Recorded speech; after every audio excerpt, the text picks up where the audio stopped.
তারা যদি বলে থাকে তারা 2টা শপথ নিয়েছে, আর একটা শপথ আমরা তো নেই মাননীয় স্পিকার, তারা শপথ নিয়েছে সংবিধান সংস্কার পরিষদের সদস্য হিসেবে।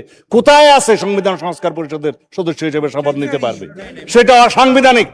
যেটা উপদেষ্টা পরিষদে সিদ্ধান্ত হয়েছিল, আইন উপদেষ্টা নথিতে পাশ করেছে এবং সেই নোটিশটা নির্বাচন কমিশনে পাঠিয়েছে, সর্বৈব সেগুলো ভয়েড অ্যাব ইনিশিও প্রথম দিন থেকেই। এবং সেই আর্টিকেল 148 অনুসারে, তফসিল 3 অনুসারে সেখানে যে একটা ফর্ম ব্লু পেপারে ছাপিয়ে দেওয়া হলো যে সংসদ সদস্যগণ আবার আরেকটি শপথ নেবেন সংবিধান সংস্কার পরিষদের সদস্য হিসাবে, সেটা ফুল নাল এন্ড ভয়েড। এটা কোনো আনকনস্টিটিউশনাল, সে কোথাও নাই। এবং তার উপর ভিত্তি করে তিনি যে বক্তব্য দিলেন, গণভোটের গণরায় অনুসারে আমরা গণভোটকে সম্মান দিতে চাই। অবশ্যই গণভোটের গণরায়কে যদি সম্মান দিতে হয়, এই সংবিধানকে সংশোধন করতে হবে। এবং তারপরে যদি সবাই মিলে রাজি হয় যে সংবিধান সংস্কার পরিষদ গঠন হবে, তখন যে সংবিধান সংস্কার পরিষদের সদস্য হিসেবে শপথ নিতে পারবে, তখন সেটা হবে। এখন তো সেটা হয়নি মাননীয় স্পিকার। আগে সংবিধান সংশোধন হতে হবে সমঝোতার ভিত্তিতে।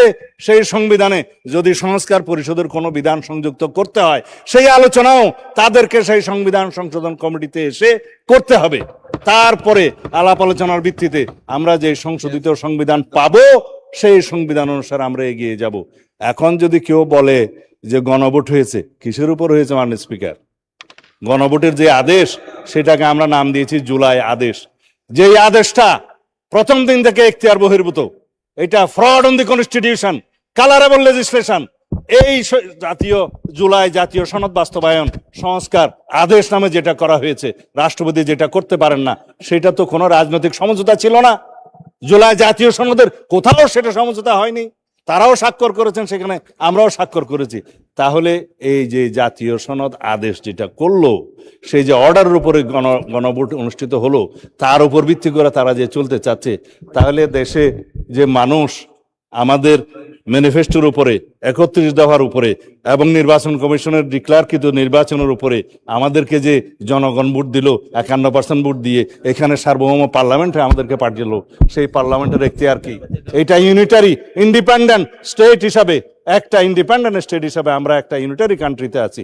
সেখানে একটা সংসদ থাকবে, আর্টিকেল 65-এ বলা আছে। সেই সংশোধনে আইন প্রণয়নের ক্ষমতা আছে, সংশোধন করার ক্ষমতা আছে।